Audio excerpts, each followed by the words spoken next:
Hey, how much you bench, bro? I don't know why it's so important, but we'll figure it out.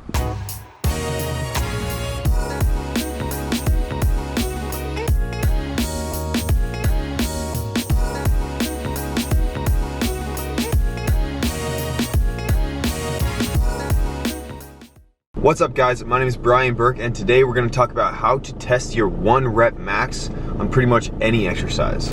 Knowing your 1 rep max can play a role into your programming.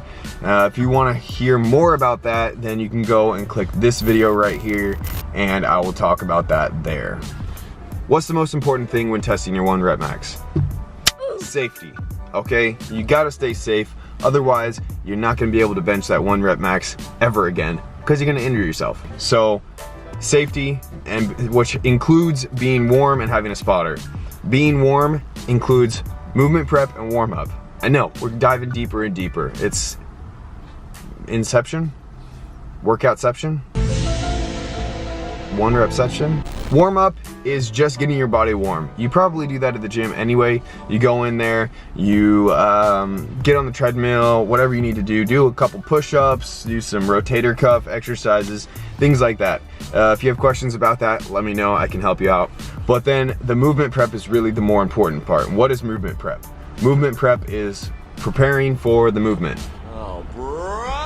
For example, if I want to test my 1 rep max on my bench press, I'm going to put just the bar on the bench, and I'm going to do that multiple times, maybe 15 reps, something where I can feel the movement, start to engage my muscles that I'm actually going to be using. You want that mind-muscle connection for that muscle that you're using, and you want actually to get those muscle fibers warm and full of blood and just ready to be contracted as hard as they can. So if you know your previous 1 rep max, you're gonna take that and you're gonna do 45% of that. All right, you're gonna do that for 8 reps. And then you're gonna do 55% of that for 5 reps, and 65% for 3 reps, and 75 for 2, 85 for 2, 90 for 2, 95 for 1, and then 105 for 1, hopefully. If you can do that, then do 110 for 1, or continue adding weight until you pretty much fail. The other route is just guesstimating. So what you want to do is shoot for a weight that you can do maybe 8 reps for. And that's where you're going to start. And you're going to increase, lowering the reps, increasing the weight, so then you can go and try to do 110% or just your 1 rep. If I am bench pressing and I fail, you gotta do that awkward roll where you put it down your stomach. It's awkward. I don't like to talk about it. Have a spotter. The spotter isn't just there to hold the weight. If you're trying your 1 rep max and all of a sudden a tendon pops or something, you know, if you hurt yourself, if you get an actual injury, you're now going to drop that weight because you are now injured, and you're gonna smash yourself and cause more pain. So the spotter is there to actually help you just in case you do injure yourself, but also help you if you can't actually lift the weight so you don't look funky like I do. Those are the safety things that really matter. There are a lot of variables that play into your 1 rep max. Okay, so if you tested your 1 rep max 2 months ago and then you tested today and you can't lift as much as you could 2 months ago, that doesn't mean your programming is incorrect. You did it after a week of rest, and you did it fresh in the morning, you had a great pre-workout meal, you were feeling good, you had good music, everything was going for you. And then today you tested it and it was the end of the day, you ate like crap yesterday, you worked out 2 days ago, and you did your chest, so you're still sore.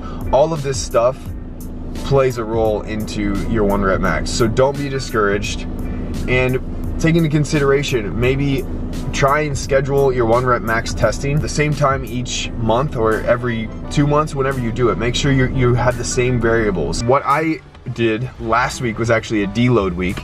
So that means that I did my exercises, but I only did 50% of the weight I usually do, because I still wanted to get that contraction and that pump, if you will, but I didn't want to really fatigue myself because I didn't want to be fatigued for this week. I also took 2 days off. I typically take 1 day off during the week for recovery, but I wanted to be fresh, 100% ready to go, and so I took 2 days off. And during those days, I ate the same amount of calories as I normally do during an active day, which is about 3,700. Because I wanted everything in my body to be ready to lift as much as it can. I wanted all my glycogen to be filled. I wanted everything so my muscles contract as much as they can and not suffer because they don't have any nutrients or anything like that. So I wouldn't recommend going more than 2 or 3 days because you're gonna start gaining weight. If you're eating a mass amount of calories and you're not working out, you're gonna gain weight. Very simple. I already gained a little bit of weight, but I know I'm gonna get rid of it, no worries. So that's how I prepped for it. And all week I'm gonna be testing, and then I'm going to use that for the programming like I mentioned before. This video that you can click. That's it. That's how you test your 1 rep max. If you have questions, leave them in the comments. If you liked this video, please comment, subscribe, like it, show some love. If you have other questions, let me know in the comments. I can answer those. And also, comment what you want to see next. How do you do this, or how do you do that? And I'll make a video about that. I've tried a lot of things. I have a formal education and an informal education on bodybuilding and nutrition and physique athletes and all this stuff. So let me know, and I'll see you guys next time.